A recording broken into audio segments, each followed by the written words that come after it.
Alrighty, welcome back to the KMG Power Sports YouTube channel. Today we are going to be working on this ATV that has been brought in by a customer. They brought it in saying that it is not running and they're not sure why, so we're going to see if we can get it running again. All right, well, let's see what else we got going on here. Looks like we have just the basics here. This thing looks like it's sat up for a bit. Chain's rusty, that's usually an indicator. Yeah, cobwebs, lots of dust. So yeah, this is one of those that quit running and they got parked. All right, well, let's start with electrical first. Okay, we'll turn the key. And we've got no lights coming on the instruments. Or for the there's no lights coming on for the transmission. So key's probably not working. You want to check the voltage of the battery, or do you want to just go ahead and try to shorten out this solenoid here and see if we get any sort of result? All right, let's see here.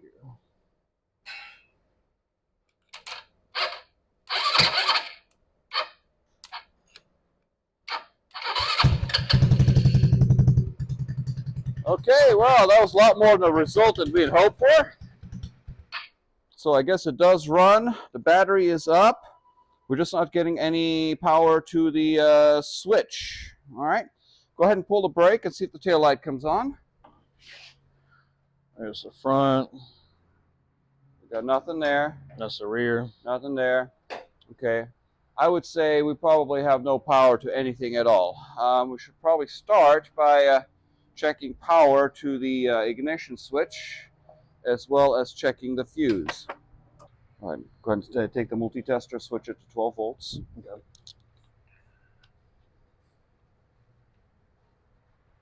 All right, so we know we've got power at the battery.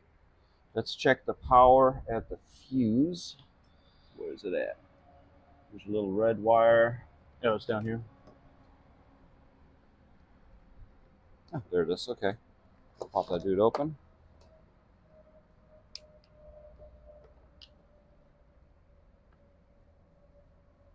And how does it look? Kind of hard to say. Let's see if I get a focus on it. The fuse looks okay. All right, let's check the voltage on both sides of it. I'll hold it. So what we'll do is going to go negative to negative, and then positive to one side.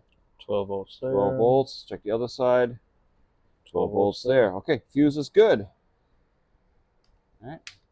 So, well, the next link in our electrical system would be the key switch, because the power flows from the battery to the fuse to the key switch. The key switch is usually easily accessible. It is right here, and then has wire coming off the back side. Now over here, on most of these Chinese four-wheelers, you're going to have 4 wires. The red wire, which is your battery power. Your black wire, which is your switched power. So the black wire is hot when you turn the key on. The green wire, which is ground. And then the black wire with the white tracer, which is your kill wire. So on these AC fired ignition systems, you have to literally shorten them out to shut these off. So what that does, you turn the key off, it closes the circuit between these 2 wires, the black and the green, the black with the white tracer and the green. And when you turn the key on, it closes the circuit between red and black. So first of all, let's check the red wire and see if we're actually getting power to the switch. But we've got the red wire going to black and the black wire going to red. So let's check the black wire, because that's going to be our supply.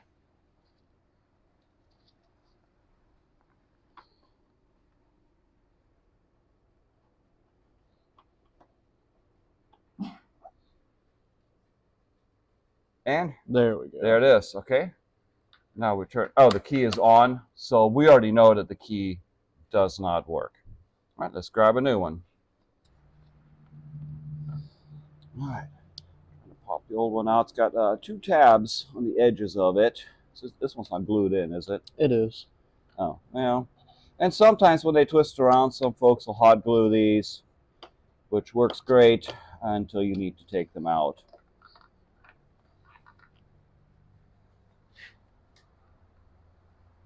Almost. There we go. One side. Not a hard button on the back side. I say now switch has been pulled out. And give that dude a yank. All right. Now we're going to go ahead and match up colors.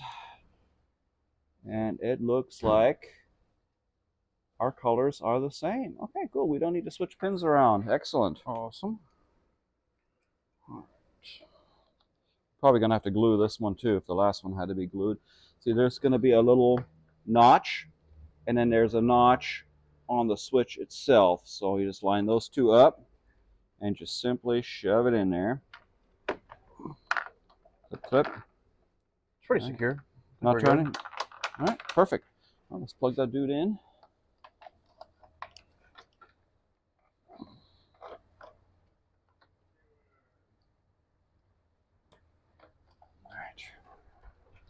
Key on, and look, we got lights.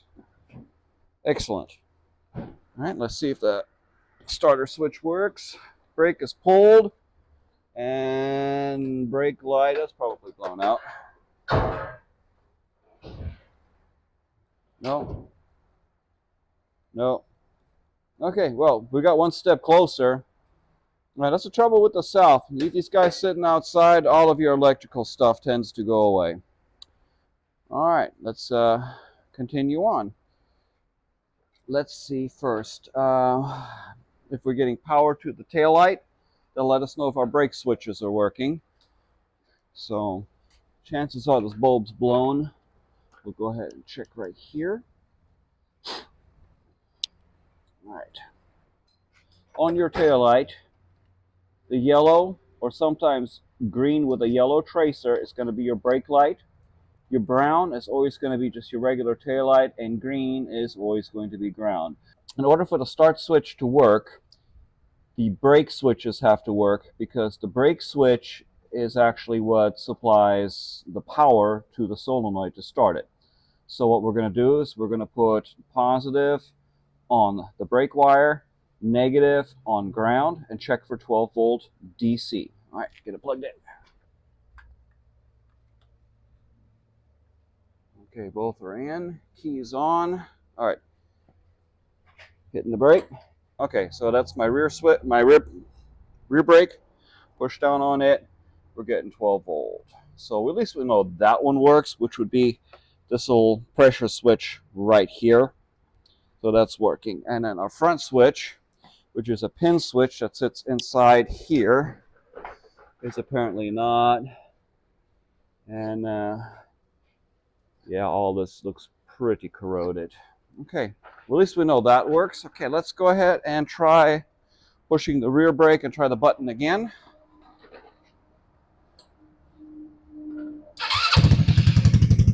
There it is. Our next issue is it probably sat with the fuel on. Yep. Fuel petcock was on. And this is how it came in.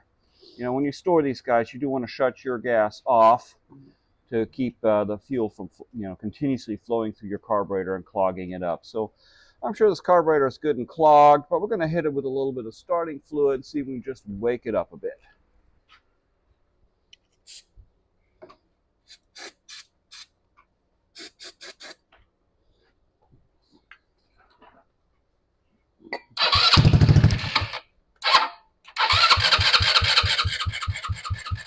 More. All right. Full throttle.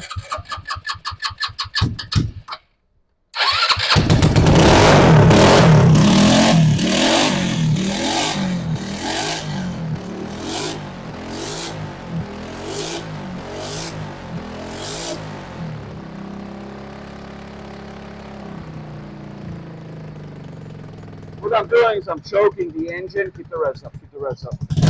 Choking the engine, trying to move more fuel through it. Hopefully any buildup is going to get sucked through the carburetor by doing this. Yeah. Okay, rev it up.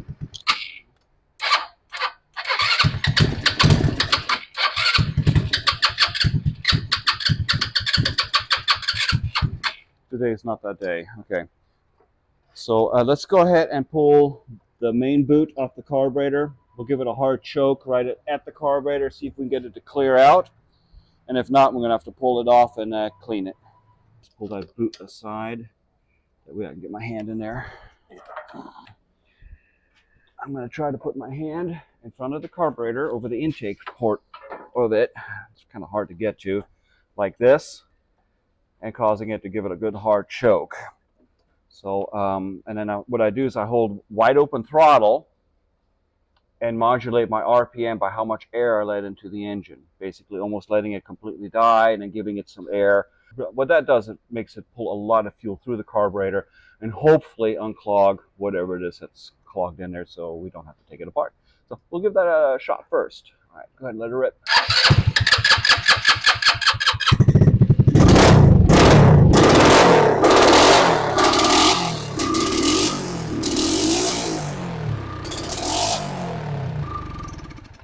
That was a lot of fuel.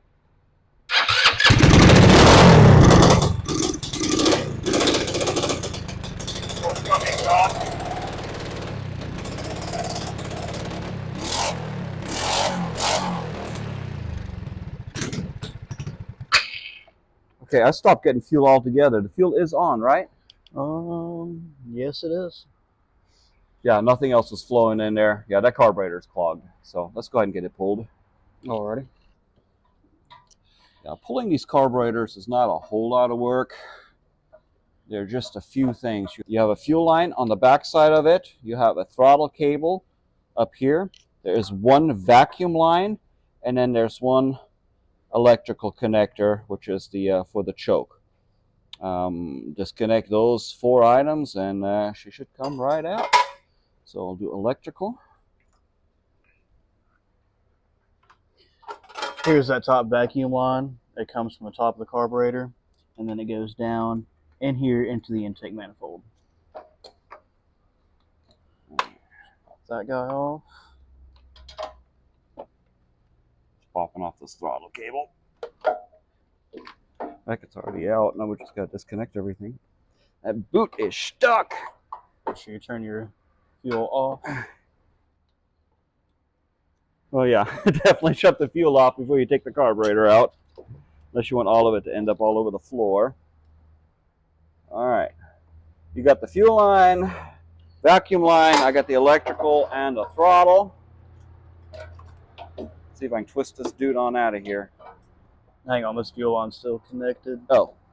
Seized on there. Give it a good, I got the carburetor, give it a good yank. Oh, there it goes. Alright, there it is. Easy weasy. And now this is a factory carburetor, which means instead of having screws on the float bowl, it has breakaway screws, which are supposed to be tamper-proof because they don't like you getting in here and changing the jetting, because then it would no longer be EPA legal. Trouble is, yeah, even new, these things really don't run all that well without getting in here and rejetting them. So next, let's go ahead and remove this so we can see how dirty it is. And our preferred method is to use a Dremel with a cutting blade. What we do is we take this and we cut a slot into the screw.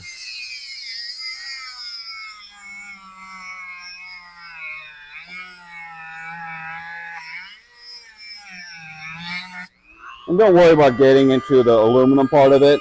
I actually start in the aluminum just to make sure that I get a good alignment. I try to get it as centered as possible over the screw.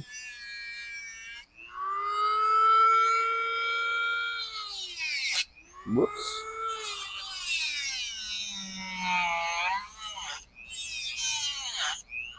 Wow, this one's trying to walk on me. There we go.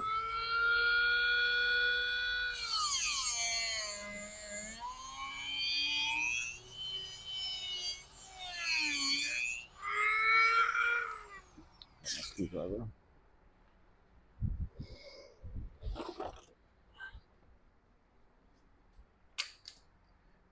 Now when you're popping these out, you want to make sure you use a screwdriver that fits nicely, and it's a nice high quality screwdriver. See, this fits exactly into that slot. And these guys come right out.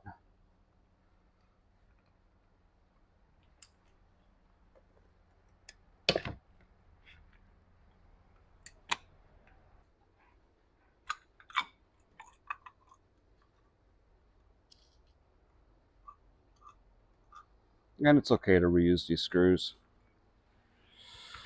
Alright, well, I expected that to look a lot worse, so that doesn't look bad at all. What you have here is your main jet, and back behind here is your pilot jet. The pilot jet is the one that allows it to idle, and your main jet is just going to be when you hit the gas. This tube right here is what feeds your cold start enricher. So this is electrically actuated, so when it's cold, it allows more fuel to go into the engine to help it warm up, a little bit more air for high idle. And as soon as it starts, this element up here begins to warm up, which in turn closes it. So usually that'll warm up about the same rate as your engine, and hopefully close off just as your engine comes up to operating temperature. So not having to pull a choke or anything like that. So let's take a peek at this main jet, because that's the one that seems to really not been pulling anything. And I like to use these little tip cleaners. They're wonderful for just going through here, cleaning these jets out.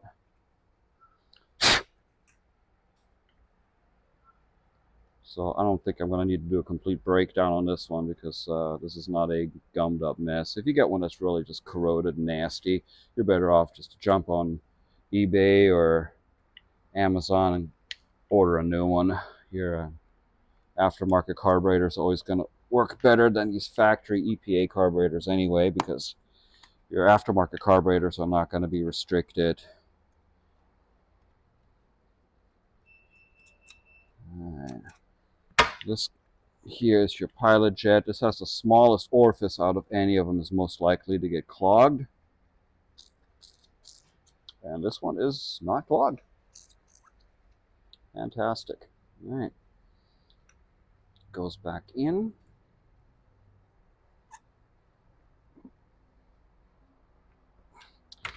And over here,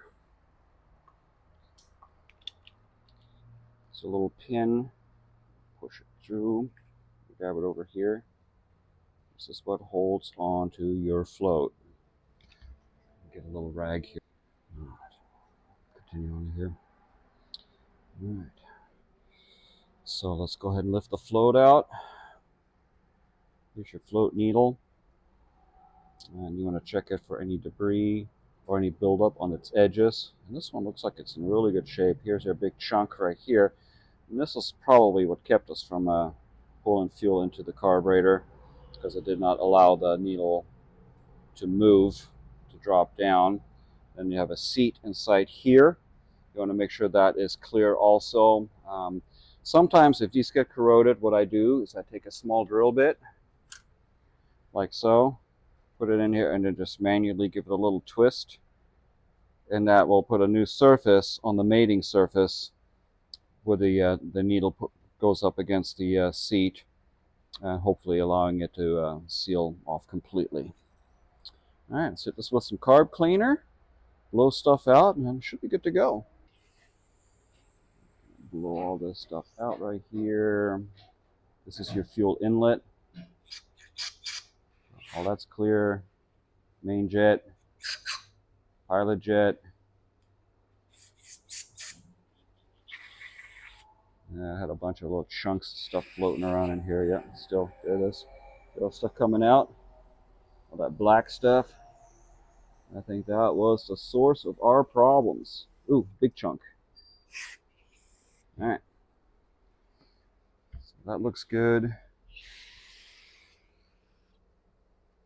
Yeah, let's get some chunks down in here. All right. All right, that's good.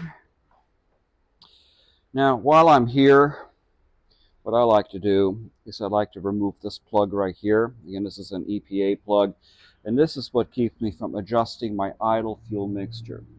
So again, it is sealed from the factory. but we can drill out this little cap here, and it'll give us access to that.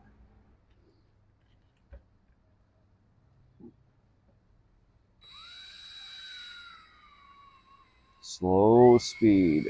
You don't want to go fast on this, because when you go through and you're going fast, you'll eat up the screw that's behind it. So just as it breaks through, they usually hang up and spin on you. There it is.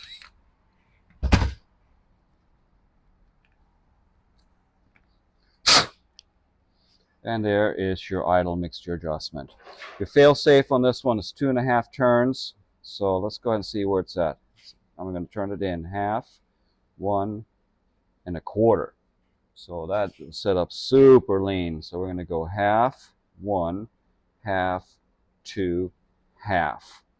So that way we'll know it's going to run, and then once we get it idling and warmed up, we'll be able to fine tune it here to get that super, super smooth idle that we're looking for. All right, let's put this guy back together. We don't need to mess with the top. All that stuff was fine. Drop our needle in. Make sure that our needle clip sits over this, not under it. So I'm going to show it again. What I do is I take this clip and I hang it like that. Drop it into the seat and put my pin back through. There we go. Now to test these, I'll take a small piece of hose, go on the fuel inlet side. Now that this is upside down and pushing on the seat, I should be able to move no air through here at all. Nothing. Now flip it over.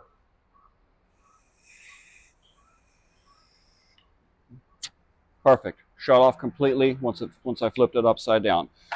How this works is as your carburetor bowl fills with fuel, it pushes this up, and once it gets about right here, it's supposed to shut off the fuel to it so it does not overflow through the carburetor. Quick spray here.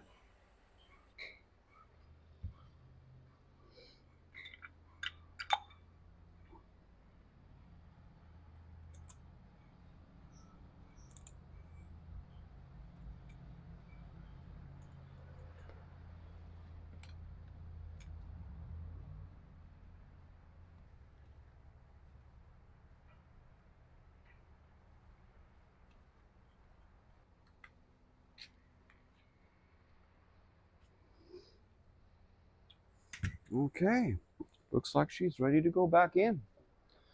All right, let's go ahead and put the throttle cable on before we put it in, because it's a lot easier to attach once we're out while we're still outside here. Hook on. You've got your upper bolt, upper nut all the way back, lower nut off. Pull this through like so, and it sits about this angle right here.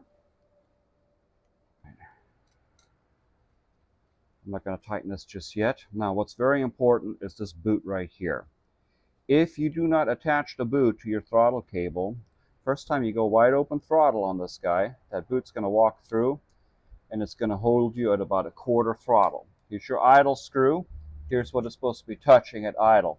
We're at about 1/4 throttle, which is terrifying if you're trying to slow the quad down. So by pushing this back on here, now you see my throttle is all the way closed.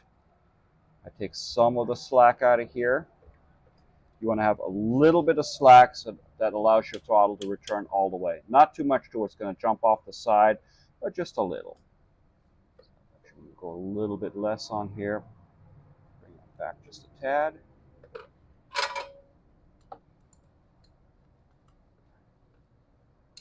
There it is. And you want to make sure that your throttle returns like it should as well. Very important. All right, now that we've got that, I'll shove this guy through here.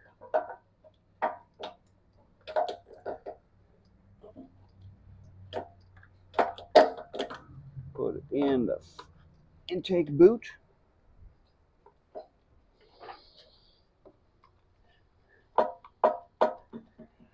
what's important here is on the carburetor, there's a little tab right there. You see this tiny little tab, and there's a notch in the boot. You want to make sure that that tab is in that notch. There are 2 barbs on the carburetor inlet, and you want to make sure both barbs are pushed into this rubber intake manifold to make sure you get a proper seal. All right, and let's get the rear boot on. And on an older bike, these can be a real battle because they harden up over time. If they're just so hard that you can't get it to slip over, a good plan is to hit it with a heat gun. Oh, this one slipped right on. Hit it with a heat gun just to soften it up enough to get it to slip on over there. You want to make sure that it is fully seated all the way through here.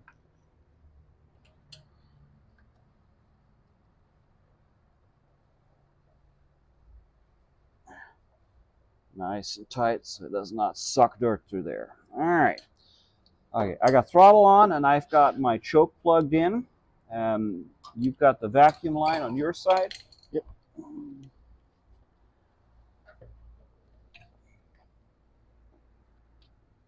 I can't really see what you're doing. I can't either. Oh. Okay, pretty much doing this by feel. All right, vacuum line connected. Some pliers.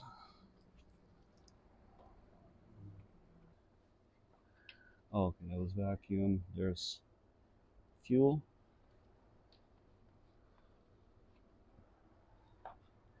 Yeah. These hoses can be a real pain. They're not, none of them are easy to get to.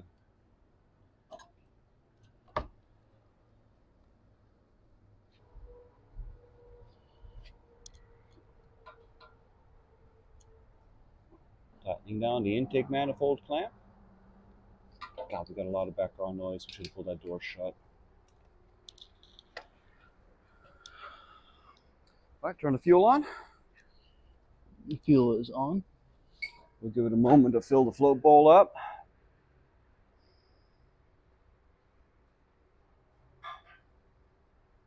All right, there should be enough.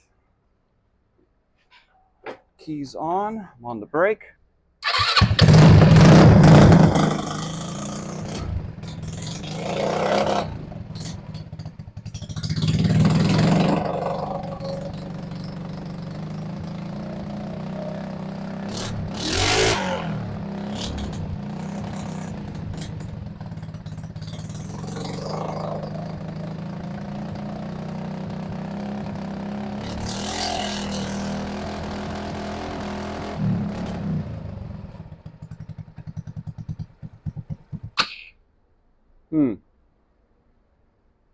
I think we need more fuel at idle.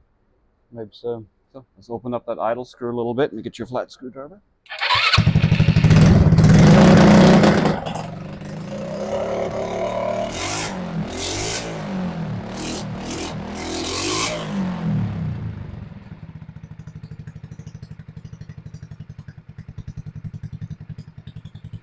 Give it a little bit more idle.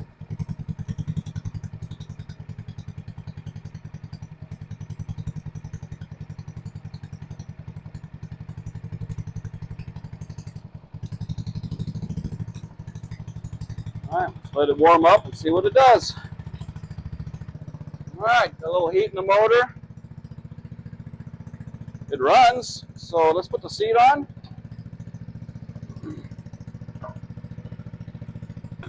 Go take it for a ride.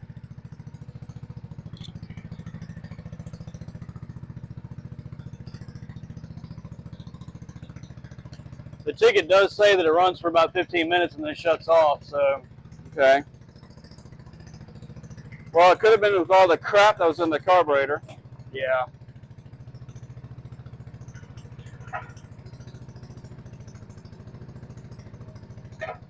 Fuel definitely needs to be flushed. It's full of trash. Yeah.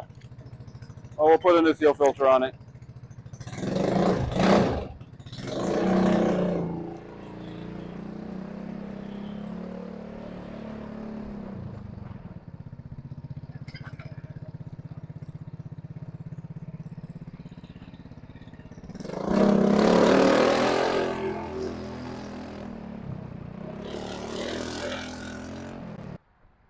lost the chain.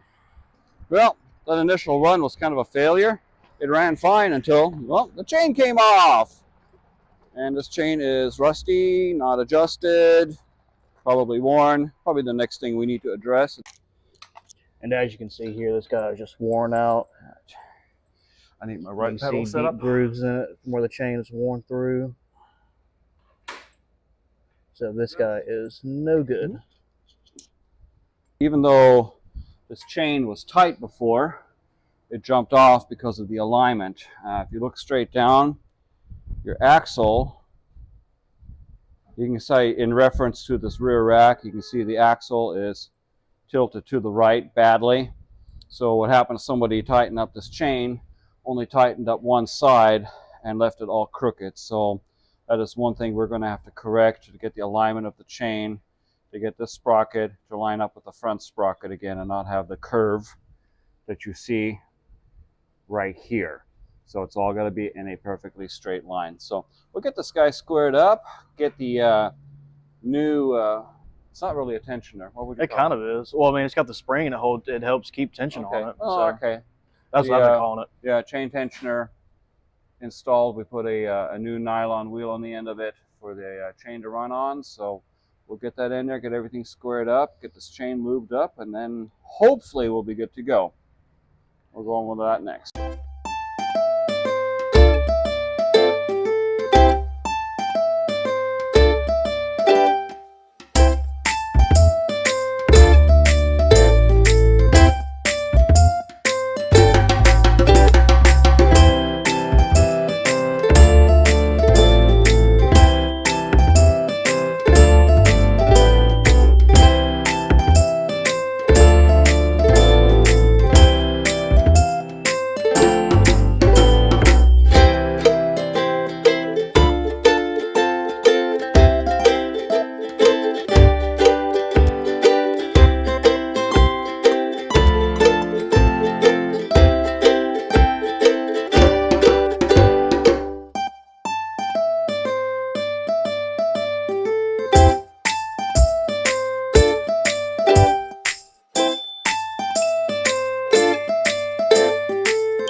Let's give it a twist, see what happens. Remember, foot brake only on this one. That's right. Alright, so we're already in reverse. Bag it on out.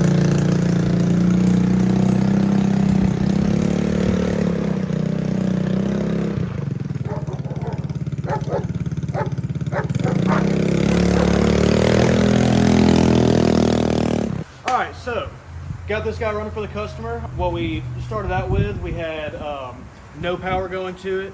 So we checked to make sure we had power at the battery. All that was good. Checked with the solenoid, the control, found out we had the bad ignition switch, and got that replaced. So after that, it was not wanting to run right. So we went through, cleaned out the carburetor and all that good stuff, got it running right. Then, of course, as you saw, we went to go do our test ride, and the chain slipped off. So then, went back through and got the chain readjusted. It is an old chain, but the customer should be fine with it. I don't think they want us to replace it just yet, so we'll let them wear it out, and then they'll come back and get a new one once it actually breaks. So had to replace a tensioner too, because that was all mangled, and now it runs like a charm. So hope you guys enjoyed this video, and thank you for watching. Please click subscribe and like, and we hope to see you on the next one.